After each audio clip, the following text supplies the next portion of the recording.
Hi everyone, welcome to क्यूपन education channel. So हमने HP TET की सीरीज़ कंटिन्यू कर दी है।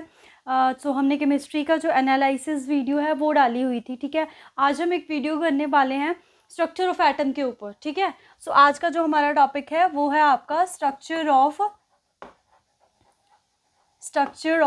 एटम के ऊपर, कि जो एटम है उसका स्ट्रक्चर कैसा होता है। ठीक है, इसके ऊपर बहुत सारे क्वेश्चन देखने को मिलते हैं कि एटम का स्ट्रक्चर्स देखेंगे, डिफरेंट डिफरेंट टर्म्स आती है आपके पास। उसके बाद आता है क्वांटम नंबर। ठीक है, क्वांटम नंबर से रिसेंटली अभी टॉपिक ऐड हो गया है एक तरह से, ये यहाँ से क्वेश्चन आने स्टार्ट हुए हैं। ठीक है, कैसे क्वेश्चन आते हैं, कैसे आप क्वेश्चंस को अप्रोच करोगे, उसके बारे में आज देखेंगे ना। तो सबसे पहले हम स्ट्रक्चर ऑफ एटम के बारे में देखेंगे।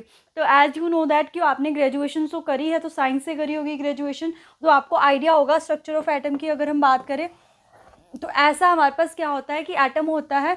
सो अगर हम बात करें, ये बीच में क्या होता है, इसके न्यूक्लियस। क्या होता है हमारे पास? न्यूक्लियस। ठीक है, न्यूक्लियस में बात करें तो न्यूक्लियस में कौन कौन सी चीज़ें प्रेजेंट होती है हमारे पास? प्रोटॉन प्लस में न्यूट्रॉन। ठीक है, प्रोटॉन प्लस में न्यूट्रॉन। ठीक है, और जो ये मैंने सर्कुलर ऑर्बिटल ले रहा है, यहाँ पे कौन रिवॉल्व करते हैं? इसके इलेक्ट्रॉन्स। ठीक है, तो ये क्या है, जो ऑर्बिट है इसमें कौन रिवॉल्व कर रहा है? आपका इलेक्ट्रॉन्स।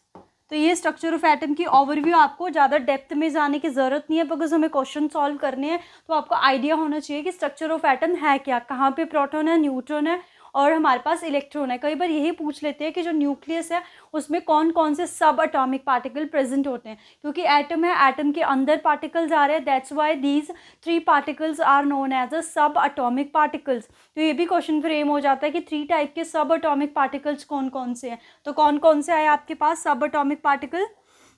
सब अटोमिक पार्टिकल। ठीक है, कौन कौन से आए आपके पास? प्रोटॉन, न्यूट्रॉन और प्लस में इलेक्ट्रॉन्स।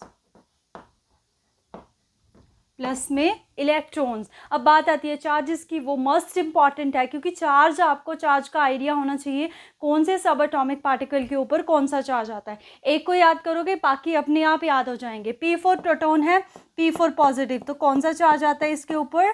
पॉजिटिव। ठीक है, N4 neutron, N4 neutral, which means कि जो हमारे पास न्यूट्रॉन है वो क्या होता है हमारा? न्यूट्रल। तो अगर पॉजिटिव चार्ज है, एटम हमारा स्टेबल होता है, तो स्टेबल कब होगा? जब पॉजिटिव को क्या मिलेगा? नेगेटिव चार्ज, विच मीन्स हमारे पास जो इलेक्ट्रॉन है उसके ऊपर कौन सा चार्ज होता है? Negative charge. ठीक है, ये छोटी छोटी चीज़ें, इनके बारे में आपको आइडिया होना चाहिए, क्योंकि जब आपको केमिस्ट्री को डेप्थ में समझना और आप चाहते हो ज़्यादा से ज़्यादा क्वेश्चन सॉल्व करें, तो ये जो छोटी छोटी चीज़ें, हर एक चीज़ को पढ़ना पड़ता है केमिस्ट्री में, क्योंकि एक्सेप्शंस बहुत है, तो उसके लिए आपको हर एक चीज़ को डिटेल में लेके जाना पड़ता है। बट जो आपका पेपर है उसका एक्सटेंट उतना ज़्यादा डिटेल में नहीं है, तो आप नॉर्मल भी कर रहे हो तो वहाँ से आपके क्वेश्चन सॉल्व हो जाएंगे। ठीक है, तो यह है आपके पास स्ट्रक्चर ऑफ एटम्स के बारे में। न्यूट्रॉन है, प्रोटॉन न्यूक्लियस के अंदर होते हैं, उसके बाद जो इलेक्ट्रॉन है वो सर्कुलर ऑर्बिटल में रिवॉल्व करते हैं। इलेक्ट्रॉन्स के ऊपर कौन सा चार्ज होता है? नेगेटिव, और प्रोटॉन के ऊपर पॉजिटिव। न्यूट्रॉन हमारे पास क्या होते हैं? न्यूट्रल। और इन तीनों को क्या बोला जाता है? सब एटॉमिक पार्टिकल्स। ठीक है, आई होप आपको ये इंट्रोडक्शन जो पार्ट है वो क्लियर हुआ होगा। ठीक है, आगे देखते हैं अब हम कैसे यहाँ से क्वेश्चन फ्रेम हो सकते हैं, वो मैंने बताया। यहाँ से जो अभी तक हमने पढ़ा, वहाँ से कैसे कैसे क्वेश्चन फ्रेम हो सकते हैं मैंने बता दिया आपको। ठीक है, अब बात आती है एटॉमिक नंबर की। तो अगर आप केमिस्ट्री को चाहते हो कि आपको केमिस्ट्री में फील आए, आपको लग रहा है कि आपके क्वेश्चन सॉल्व हो रहे हैं, तो एट लीस्ट 20 तक एटॉमिक नंबर जो है उनको लर्न करो। राइट, जब आपको 20 तक एटॉमिक नंबर लर्न होंगे तब आपके क्वेश्चन सॉल्व होने, क्योंकि जो ये पीरियोडिक क्लासिफिकेशन है, यहाँ पे सारा ही पीरियोडिक क्लासिफिकेशन है, यानी कि पीरियोडिक टेबल। तो पीरियोडिक टेबल में क्या है आपके पास? एलिमेंट। तो जब वो उन एलिमेंट्स का आपको आइडिया होगा तभी वो क्वेश्चन जो है वो सॉल्व कर पाओगे आप। राइट, सो आपको अगर चाहते हो जल्दी से जल्दी क्वेश्चन सॉल्व हो, तो 20 तक एटॉमिक नंबर जो है वो लर्न करो आप। ठीक है, फिर आपके सही से होंगे। सो हमारे पास है, कोई भी एलिमेंट हम कंसिडर करते हैं, लेट्स से हमने ऑक्सीजन कंसिडर कर लिया, उसका एटॉमिक नंबर है हमारे पास 8। ऑक्सीजन का एटॉमिक नंबर है हमारे पास 8। अब एटॉमिक नंबर और मास नंबर को ध्यान से समझना है आपने, ठीक है। आपके पास है एटॉमिक नंबर, इसको हम Z से डिनोट करते हैं, ठीक है। एटॉमिक नंबर को देखो मैंने ऐसे लिखा है ना, Z इज इक्वल टू 8। तो अगर हम सब एटॉमिक पार्टिकल की फॉर्म में बात करें तो जो एटॉमिक नंबर है ये हमारे पास नंबर ऑफ प्रोटॉन्स के इक्वल होता है, नंबर ऑफ प्रोटॉन्स, या फिर नंबर ऑफ इलेक्ट्रॉन्स भी हम बोल सकते हैं, नंबर ऑफ इलेक्ट्रॉन्स, क्योंकि जितने एटम में या एलिमेंट में प्रोटॉन होते हैं उतने ही इलेक्ट्रॉन होते हैं, क्योंकि जो हमारा एटम है या एलिमेंट है वो स्टेबल होता है, हमारे पास क्या होता है, स्टेबल होता है। तो अगर वो स्टेबल है विच मीन्स उसमें जितने पॉजिटिव चार्ज है उतने ही नेगेटिव चार्ज है, तभी हमारे पास कोई चीज़ स्टेबल होती है। तो प्रोटॉन्स और इलेक्ट्रॉन्स का नंबर जो होता है उसको हम एटॉमिक नंबर बोलते हैं, विच मीन्स ऑक्सीजन का एटॉमिक नंबर 8 है। सो अगर आपसे कोई पूछे कि नंबर ऑफ प्रोटॉन्स कितने हैं इसमें ऑक्सीजन में, तो नंबर ऑफ प्रोटॉन्स है आपके पास 8 और नंबर ऑफ इलेक्ट्रॉन्स भी कितने हैं, 8, ठीक है। नंबर ऑफ इलेक्ट्रॉन्स भी कितने हैं आपके पास, 8 ही है। उसके बाद टर्म आती है आपकी एटॉमिक मास। क्या आती है टर्म, एटॉमिक मास। सो मास नंबर क्या है, जैसे ऑक्सीजन का एटॉमिक नंबर है आपके पास 8, तो अगर हम ऑक्सीजन के ही मास नंबर की बात करें तो वो होता है हमारे पास 16, ठीक है। मास नंबर जो है उसको हम किससे डोनेट करते हैं, ए से। तो जैसे हमने एटॉमिक नंबर लिखा वैसे ही जो मास नंबर है हमारे पास, मास नंबर हमारे पास होता है नंबर ऑफ प्रोटॉन्स, मतलब ये प्रोटॉन्स और इलेक्ट्रॉन में से कोई भी एक चीज़ लिख सकते हो, प्लस में तीसरा सब एटॉमिक पार्टिकल कौन सा आया हमारे पास, नंबर ऑफ न्यूट्रॉन्स। ये बहुत इंपॉर्टेंट कॉन्सेप्ट है, यहाँ से क्वेश्चन आता है आपका नंबर ऑफ न्यूट्रॉन्स फाइंड करने का, आइसोटॉप फाइंड करने का, आइसोटोन्स फाइंड करने का, ठीक है। मैंने पहले भी डिस्कस करा है बट मैंने अभी स्ट्रक्चर ऑफ एटम टॉपिक लिया, तो मैंने सोचा कि पहले आपको एटम का थोड़ा सा आइडिया दूँ तब जाके हम क्वांटम नंबर के ऊपर चलते हैं, ठीक है। सो यहाँ पे हम देखते हैं एटॉमिक मास। एटॉमिक मास को किससे डोनेट करा है, ए से, is equal to number of protons और इलेक्ट्रॉन्स किसके इक्वल है हमारे पास, एटॉमिक नंबर के, तो Z प्लस में नंबर ऑफ न्यूट्रॉन्स। क्या आ गया आपके पास, नंबर ऑफ न्यूट्रॉन्स। अगर आपको नंबर ऑफ न्यूट्रॉन्स फाइंड करना है तो उसका फॉर्मूला क्या है, देखो नंबर ऑफ न्यूट्रॉन मैंने शॉर्ट में लिख दिया, इसको आप इस साइड ले जाओ, मास नंबर माइनस में atomic number. Very very important formula है, मार्क करके रख लो इसको, ठीक है।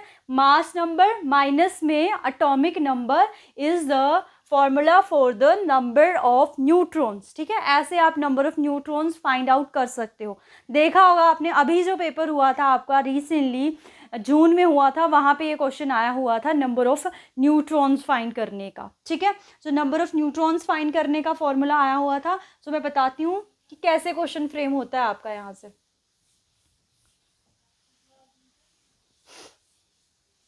अब अगर हम किसी नॉर्मल मतलब कि जनरल रिप्रेजेंटेशन देखें किसी एलिमेंट की, तो लेट्स से आपके पास एक्स एलिमेंट है, कुछ भी हो सकता है, यहाँ पे उसका एटॉमिक नंबर होता है और यहाँ पे उसका मास नंबर होता है।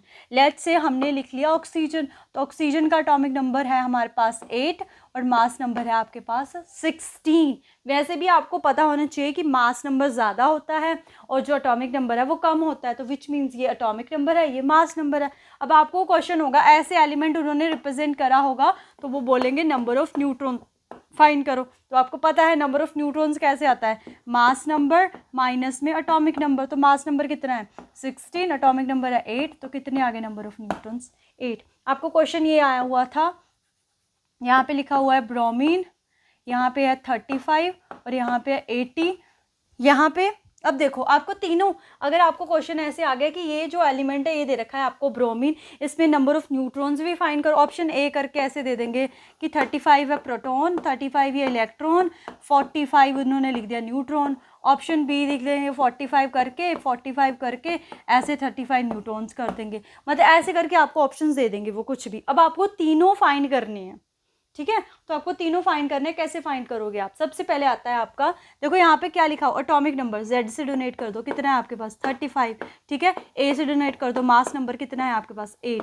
अब हमें पता है कि जो एटॉमिक नंबर होता है वो किसके इक्वल होता है, नंबर ऑफ प्रोटॉन्स या फिर number of electron, which means number of protons is equal to में नंबर ऑफ इलेक्ट्रॉन्स कितने आए, 35, ठीक है। और अगर हम बात करें अब नंबर ऑफ न्यूट्रॉन्स फाइंड करने की, क्या फॉर्मूला है, मास नंबर माइनस में एटॉमिक नंबर, तो माइनस करेंगे क्या आ जाएगा, 45। तो 35, 45 जो होगा वो राइट ऑप्शन होगा आपके पास, ठीक है। सो आई होप आपको क्लियर हुआ होगा कि कैसे आप नंबर ऑफ न्यूट्रॉन्स फाइंड करोगे, कैसे इलेक्ट्रॉन, कैसे प्रोटॉन। कोई मुश्किल नहीं है यहाँ पे, ये बिल्कुल ही स्मूथली चलेगी ये चीज़, ठीक है। कोई इतनी वो नहीं है कि आपको समझ में नहीं आएगी कैसे। देखो केमिस्ट्री एक ऐसा सब्जेक्ट है ना, अगर आप उसको मतलब आपको कोई एक अच्छा टीचर मिल रहा है ना, मैं ये नहीं बोल रही हूँ मेरे चैनल से ही, कहीं से भी, मतलब बाय लक मेरे जो टीचर्स रहे हैं, चाहे वो स्कूल में हो, कॉलेज में हो, मास्टर लेवल पे हो जाके, केमिस्ट्री के टीचर बहुत ही अच्छे रहे हैं। मतलब एक तरह से टीचर पे भी डिपेंड करती है वो चीज़ कि आपका सब्जेक्ट कैसा जाएगा, ठीक है। मतलब आपका इंटरेस्ट उसमें कैसा बिल्डअप होगा। तो अगर आपको कोई भी केमिस्ट्री का अच्छा, आप चाहते हो आपकी केमिस्ट्री जो है, केमिस्ट्री में पकड़ बहुत स्मूथ हो, तो किसी एक अच्छे टीचर को देखो, ठीक है। ये नहीं मैं कह रही हूँ, मेरे चैनल पे जो भी आपको अच्छा लगता है, ठीक है। तो उसके लिए इंपॉर्टेंट है आपको बिल्कुल बेसिक का आइडिया होना चाहिए, तब आप जाके केमिस्ट्री में अच्छा स्कोर कर पाओगे, ठीक है। बाकी बात आती है इसी पेपर की, नॉन मेडिकल की, इसमें इतनी ज़्यादा ज़रूरत नहीं है क्योंकि ज़्यादा हाई लेवल का ये पेपर नहीं है। तो इसमें आप नॉर्मल चीज़ें भी देख रहे हो ना, आसानी से आपका पेपर होगा। जो मैंने काफ़ी सारी वीडियोस डाली है, बिल्कुल बेसिक से एडवांस लेवल पे लेके गई हूँ मैं, तो उनको आप देखना, वीडियोस को देखना। कुछ समझ नहीं आता है कमेंट करो, कमेंट कर रहे हो, फिर मैं देखती हूँ क्या डाउट आता है, नहीं क्लियर होता है, फिर मैंने टेलीग्राम चैनल भी बनाया हुआ है आपको, ठीक है। कौन सा है टेलीग्राम चैनल, इसी चैनल के नाम से ही है, क्यूप इन एजुकेशन करके, तो उसको आप ज्वाइन कर सकते हो, ठीक है।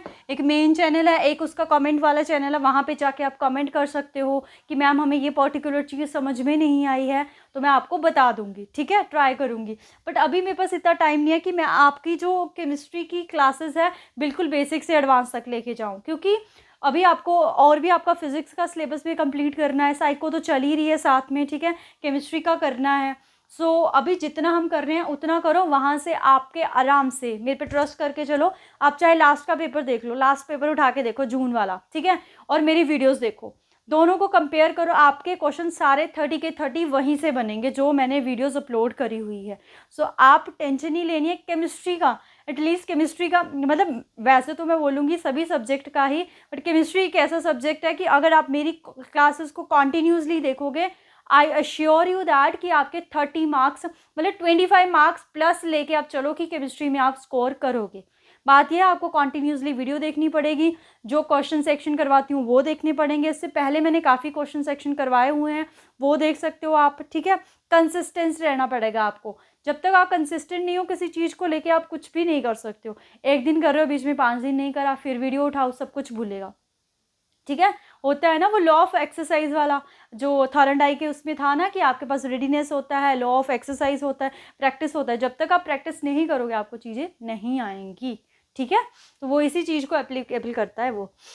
तो ये हमने देख लिया कि कैसे हम नंबर ऑफ न्यूट्रॉन्स, प्रोटॉन और इलेक्ट्रॉन्स फाइंड आउट कर सकते हैं। आगे का क्वेश्चन देखो कैसे आता है, मोस्ट इंपॉर्टेंट क्वेश्चन और most favourite question of the HP टाट, मेडिकल या फिर नॉन मेडिकल, कंपेयर करके पढ़ेंगे। आइसोटोप्स, ठीक है, क्या है आपके पास, आइसोटोप्स, आइसोबार, आइसोटोन और आइसो इलेक्ट्रॉनिक,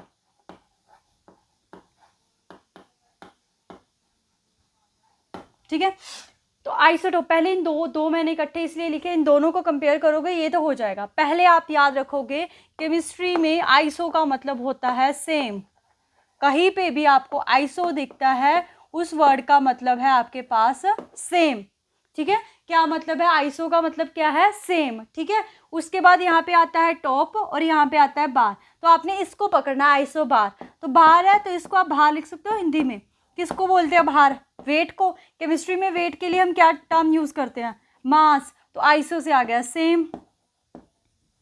तो हमारे पास ऐसे एटम, दो एटम ऐसे होंगे जिनका मास नंबर क्या होगा, सेम, बट जो एटॉमिक नंबर है वो क्या होगा, डिफरेंट, एटॉमिक नंबर डिफरेंट होगा आपके पास, ठीक है। सो एग्जाम्पल देखते हैं, आपका नीचे दिख रहा है आपको, क्या विजिबल है,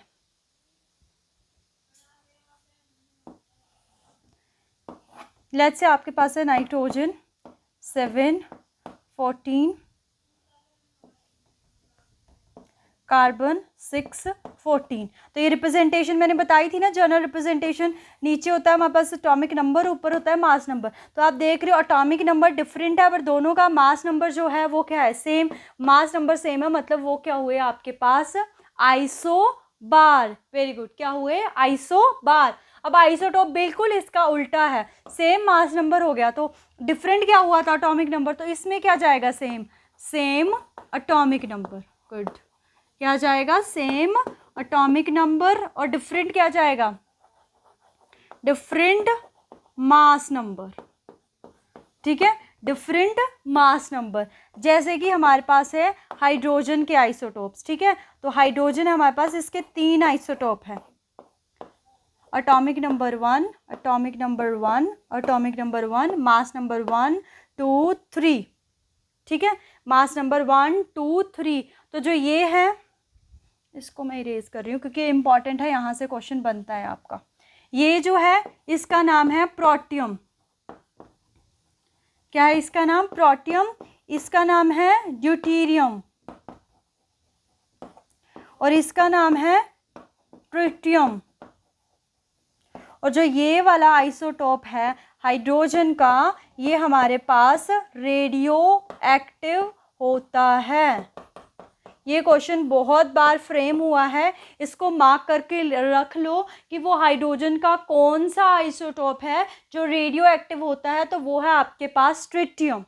ठीक है, ट्रिटियम हाइड्रोजन का वो आइसोटोप है जो आपके पास क्या होता है, रेडियो एक्टिव नेचर का। वेरी वेरी इंपॉर्टेंट क्वेश्चन है ये।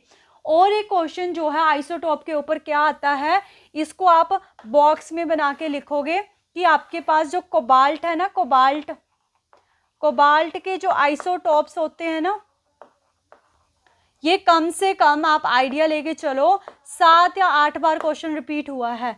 कोबाल्ट के जो आइसोटोप है वो कैंसर ट्रीटमेंट में यूज होते हैं। कहाँ पे यूज होते हैं, कैंसर ट्रीटमेंट में, मेडिकल हो चाहे नॉन मेडिकल हो, दोनों में ये क्वेश्चन बहुत बार रिपीट हुआ है। वो कौन सा एलिमेंट है जिसके आइसोटोप कैंसर ट्रीटमेंट में यूज किए जाते हैं, तो वो कौन सा है हमारे पास, कोबाल्ट। और यहाँ से कौन सा क्वेश्चन फ्रेम होता है कि हाइड्रोजन का कौन सा जो आइसोटोप है वो रेडियो एक्टिव नेचर का होता है, तो वो कौन सा है, ट्रिटियम। ठीक है, या फिर वो एग्जाम्पल दे देंगे कि आपको जैसे लिख दिया उन्होंने, कुछ भी लिख देंगे, वो एक इसमें से होगा कुछ नाम आपके पास कि बताओ इसमें से, या उन्होंने तीनों लिख दिए, फोर्थ में डाल दिया, कुछ भी डाल दिया, नन ऑफ दिस करके बता दी कि बताओ इसमें से कौन सा जो है वो हाइड्रोजन का आइसोटोप नहीं है। तो अगर प्रोटियम हुआ तो वो भी होगा, ड्यूटेरियम भी होगा, ट्रिटियम भी होगा, थर्ड जो फोर्थ ऑप्शन है वो नहीं होगा, या सिर्फ एक होगा, बाकी के 3 कुछ और दे रखा होगा। बस आपको ये याद रखना है, आइसोटोप का क्वेश्चन ये बनता है आपके पास। समझ में आ गया आपके पास कि जो आइसोटोप है उसमें क्या है, same number of atomic number. देखो ये क्वेश्चन ऐसे भी फ्रेम हो सकता है, कई बार ऐसे होता है कि आइसोटोप में सेम क्या है, नंबर ऑफ प्रोटॉन सेम है ना, ये तो बोल सकते हैं क्योंकि एटॉमिक नंबर सेम है। अगर आपको ऑप्शन में एटॉमिक नंबर आइसोटोप में नहीं दिख रहा है, उसका मतलब है उसने लिखा होगा सेम नंबर ऑफ प्रोटॉन्स, क्योंकि प्रोटॉन भी तो सेम हो सकते हैं। एटॉमिक नंबर का मतलब क्या होता है, नंबर ऑफ प्रोटॉन्स। ठीक है, सो आई होप आपको आइसोटोप और आइसोबार जो है वो क्लियर हुआ होगा। अब हम आते हैं आइसोटोन्स और आइसो इलेक्ट्रॉनिक पे। आइसो मीन सेम, और सेम से आपका आएगा, टोन से आपका आएगा न्यूट्रॉन्स, क्योंकि एटॉमिक नंबर वाला पीछे हो गया ना हमारे पास, तो वहां पे यूज हो गया, टोन से आया न्यूट्रॉन्स। और ये इंपॉर्टेंट है आपका, इसको मार्क करके रखो, क्योंकि क्वेश्चन होता है वहां पे हमें पता है आइसोटोप आइसोबार तो बनता नहीं है हमारे पास। जैसे ये क्वेश्चन दे दिया कि यही लिख दिया कि ब्रोमीन 35 और 80, उसके बाद लिख दिया ब्रोमीन 36, 81। बताओ इनमें क्या रिलेशन, हम देख रहे हैं ना तो एटॉमिक नंबर सेम है ना ही मास नंबर सेम है, विच means number of electron. Minus करेंगे कितना आ जाएगा 45, इसको भी माइनस करेंगे, दोनों को कितना आ जाएगा 45। तो number of neutrons are same, तो वो क्या होते हैं हमारे पास, आइसोटोन्स। ठीक है, क्या हुए, आइसोटोन्स, ये क्लियर हुआ होगा। उसके बाद आता है आइसो इलेक्ट्रॉनिक स्पीशीज, ठीक है, आइसो मीन सेम, इलेक्ट्रॉन से क्या आ गया हमारे पास, electrons, same number of electrons, या प्रीवियस ईयर क्वेश्चन ही आपका कि आइसो इलेक्ट्रॉनिक स्पीशीज के बारे में पूछा हुआ है, बट सेम इलेक्ट्रॉन्स नहीं लिखा है वहां पे जो इसका राइट आंसर था वो था same electronic configuration, same electronic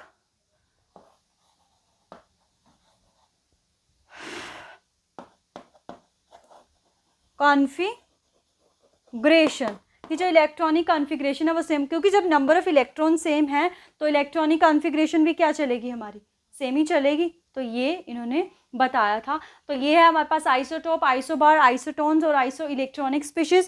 I hope आपको क्लियर हुआ होगा, यहाँ से क्वेश्चन पक्का आएगा, तो इन टॉपिक्स को आप रट के जाओगे और रिवाइज करते रहना है, भूलना नहीं है इनको, यहाँ से ज़रूर, इस टॉपिक को बिल्कुल छोड़ के नहीं जाना है, ठीक है।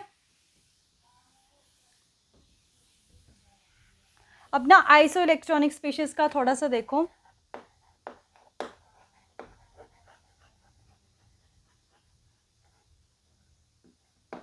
लेट्स से आपको ये डाल दिया कि सोडियम पॉजिटिव है, उसके बाद F नेगेटिव है, नियोन है और आर्गन है,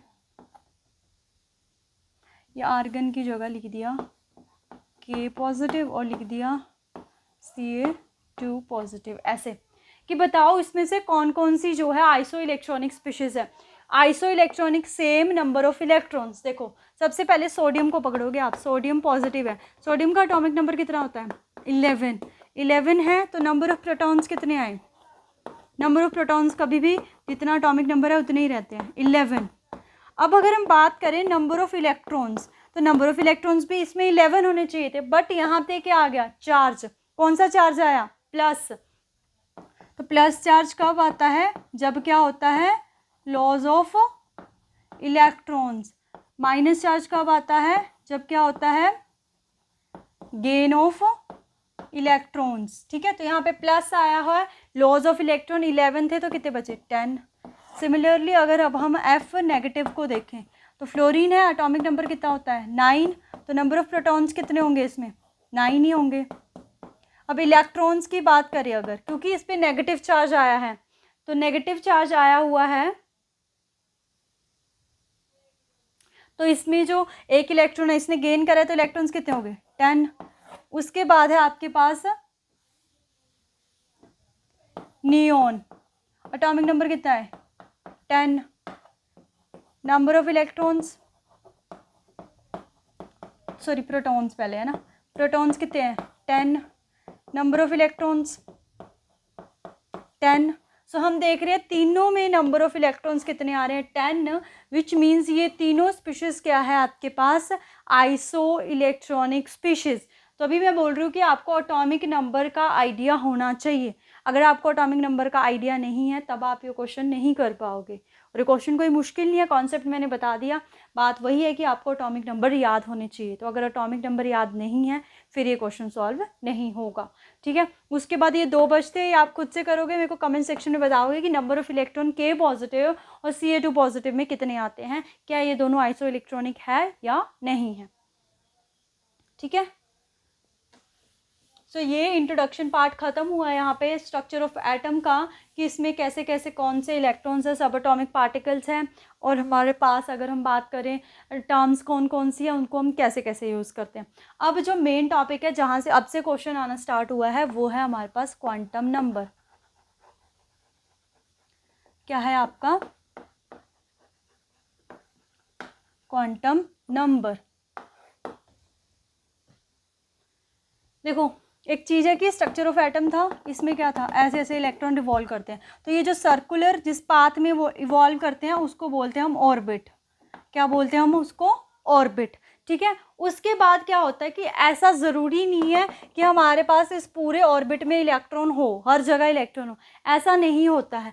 सर्टेन एक स्पेस होता है, मतलब स्पेस में ऐसी जगह, स्पेस वेयर probability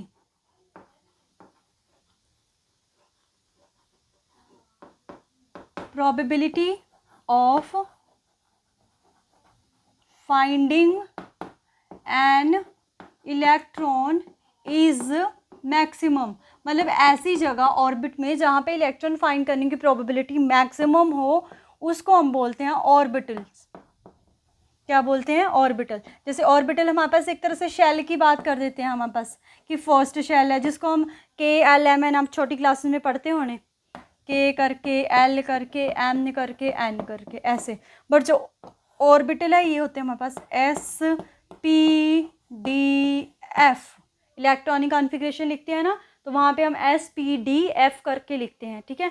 तो ये जो ऑर्बिटल है इनको हम सब शेल भी बोलते हैं, जैसे इसको शेल बोलते हैं ना, इसको हम क्या बोलते हैं? सब शेल भी बोलते हैं, ठीक है। तो ये जस्ट ऑर्बिटल का आया। अब ये आए क्वांटम नंबर। तो ये जो ऑर्बिट है ना हमारे पास, ऑर्बिटल की बात होती है इसमें क्वांटम नंबर में। एक ऑर्बिट है ना हमारे पास, ऑर्बिटल, सॉरी ये ऑर्बिटल है, हमने लेट से ड्रॉ करा है यहाँ पे ऑर्बिटल। सो एक ऑर्बिटल में मैक्सिमम हमारे पास कितने इलेक्ट्रॉन आ सकते हैं? 2। ऐसे अपोजिट स्पिन के साथ डिफरेंट प्रिंसिपल है, वो आप देख सकते हो। अगर आप चाहते हो कि मैं उस पर भी वीडियो बनाऊं तो आप मेरे को कमेंट सेक्शन में बताना, क्योंकि वहाँ से ऐसा कोई क्वेश्चन आया नहीं अभी तक। तो ऐसे हम इलेक्ट्रॉन की फिलिंग करते हैं। एक ऑर्बिट में कितने इलेक्ट्रॉन आते हैं हमारे पास? कितने इलेक्ट्रॉन आते हैं? 2। अब आप याद करोगे, अगर आपको आइडिया है कि शेप्स बनाते थे हम ऑर्बिटल्स की, शेप्स ऑफ, अगर हम एस ऑर्बिटल की शेप बनाएं, पहले एस ऑर्बिटल की शेप सिंपल हमारे पास स्फेरिकल होती है ऐसे, ठीक है, ऐसे ऐसे ऐसे ऐसे ऐसे। उसके बाद अगर हम पी ऑर्बिटल की बात करें, शेप से क्वेश्चन नहीं आया है, यहाँ से हमने कॉन्सेप्ट बिल्डअप करने हैं अपने, ठीक है। तो हमारे पास ये ऐसे, ये कौन सी एक्सिस है हमारी? पी वाई,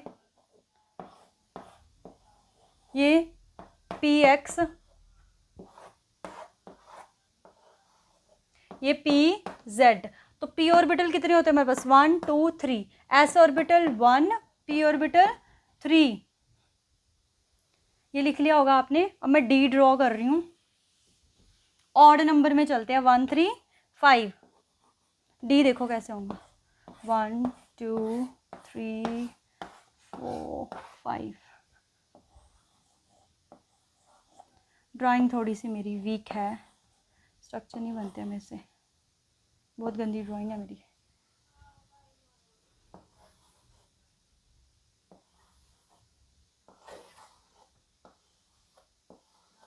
ऐसे, ठीक है। तो ये आपका एक्स एक्सिस हो गया, वाई, इसको बोलते हैं हम डी एक्स वाई। ये वाई एक्सिस ले लो, ये जेड एक्सिस ले लो, डी वाई जेड, ठीक है। अब कौन सा बचा? X Y, Y Z, Z X. इसको जेड ले लो, इसको एक्स ले लो, जेड एक्स। अब ये एक्स है, ये वाई है, तो ये होती है हमारे पास डी एक्स स्क्वायर माइनस में वाई स्क्वायर, और ये होती है हमारे पास डी जेड स्क्वायर। तो ये हमारे पास 5 टाइप्स की शेप्स होती हैं, ठीक है। मतलब मैंने थोड़ा सा आइडिया देता, यहाँ से क्वेश्चन नहीं आया आपका शेप्स का, बट फिर भी थोड़ा सा आइडिया हो आपको कि शेप्स कैसे दिखती हैं। अगर क्वेश्चन इन केस आता है तो आप बता सको कि वो पी की है या फिर डी की है,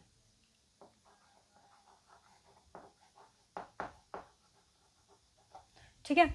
सो अब आपने आइडिया ले लिया, क्या आइडिया लिया कि जो एस ऑर्बिटल है वो एक होता है हमारे पास। पी ऑर्बिटल कितने होते हैं? 2, सॉरी पी ऑर्बिटल कितने होते हैं? 3, और डी ऑर्बिटल कितने होते हैं?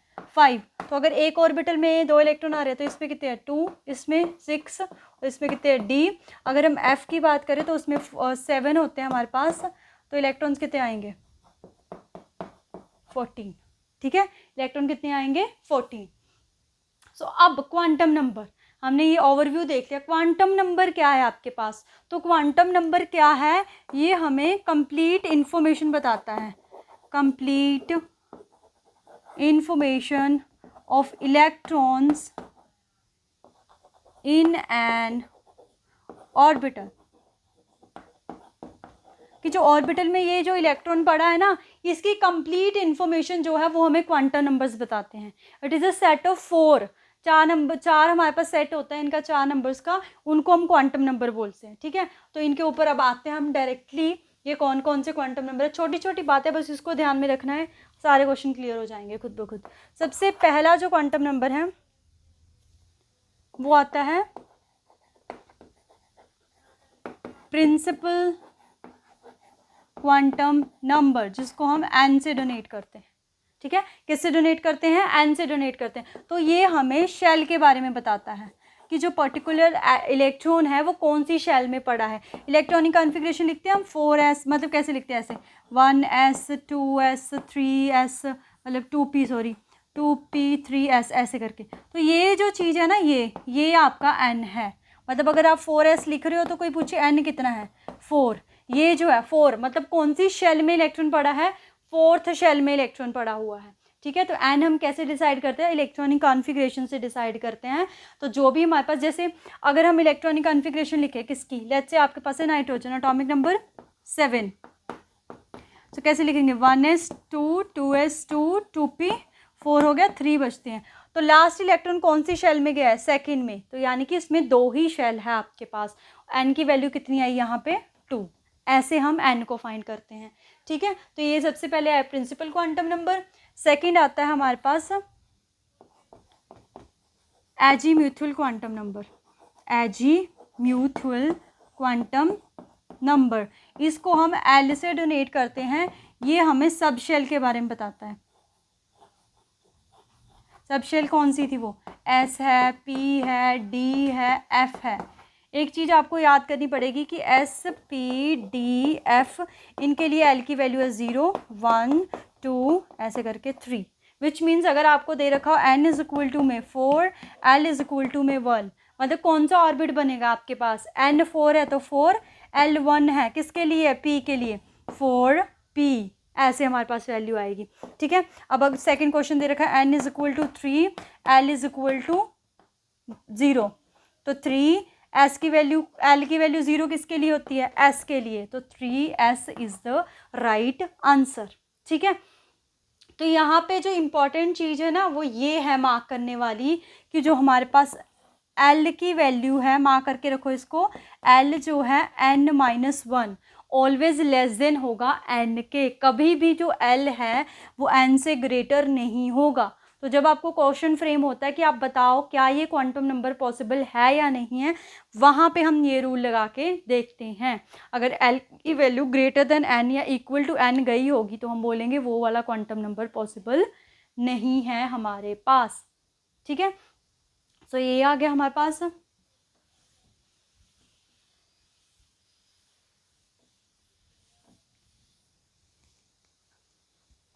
थर्ड क्वांटम नंबर आता है magnetic quantum number. Magnetic quantum number,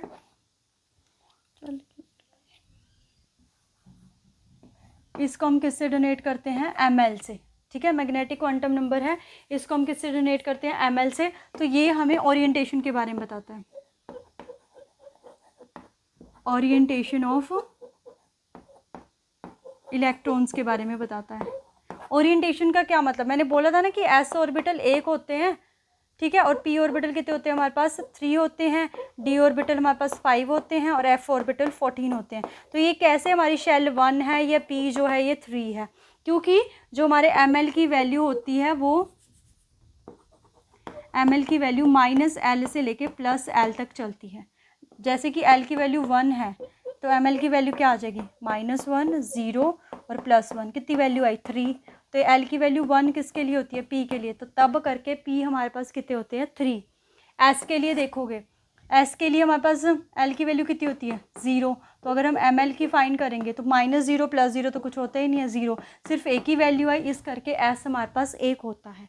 d की वैल्यू के लिए करेंगे, अगर हम d के लिए, l हमारे पास क्या होता है 2, तो 2 है तो ml क्या आ जाएगा -2 -1 0 1 2, कितनी वैल्यू आ गई 5, ऐसे आया है। तो आप यहाँ से देख रहे हो, इसको मार्क करके रखोगे कि जो ml है हमारे पास वो -l से लेके +l तक ही चलता है, मतलब उसकी वैल्यू l की माइनस में हो सकती है, प्लस में l से बड़ी नहीं होगी। ठीक है, उसके बाद आता है आपका फोर्थ क्वांटम नंबर, लास्ट जो क्वांटम नंबर है,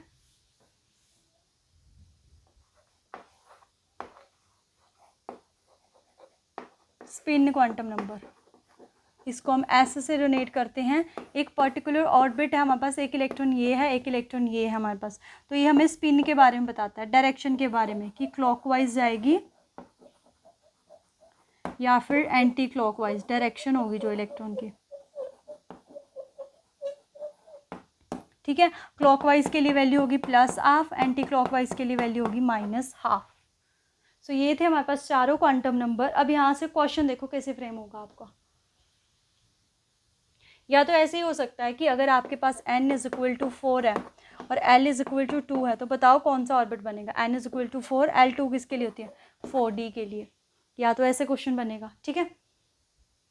या फिर क्वेश्चन ऐसे बनता है, देखो n = 4, l = 3, ml = -2, s = ½ next है n = 4, l = 4, ml = -3, s = +½ या फिर n = 3, l = 2, ml = -3, s = +½ मतलब ये फर्स्ट क्वेश्चन है, ये सेकंड क्वेश्चन है, ये थर्ड क्वेश्चन है कि बताओ जो ये चारों क्वांटम नंबर हैं ये पॉसिबल है या नहीं है।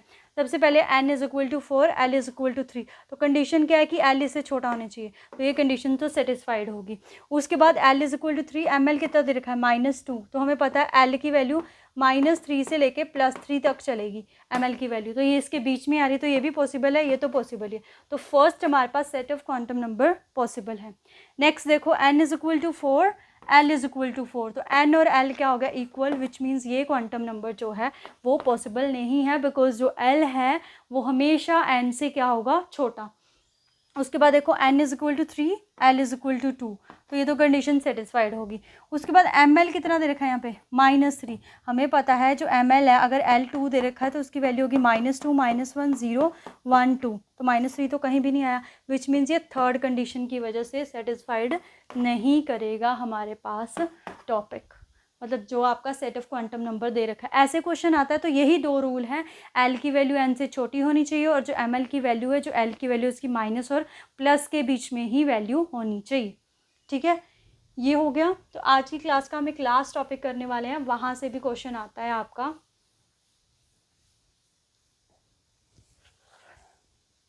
लेट्स से आपको दे रखा है 4p ऑर्बिटल, तो आपको आ गया कि इसमें रेडियल नोड फाइंड करो,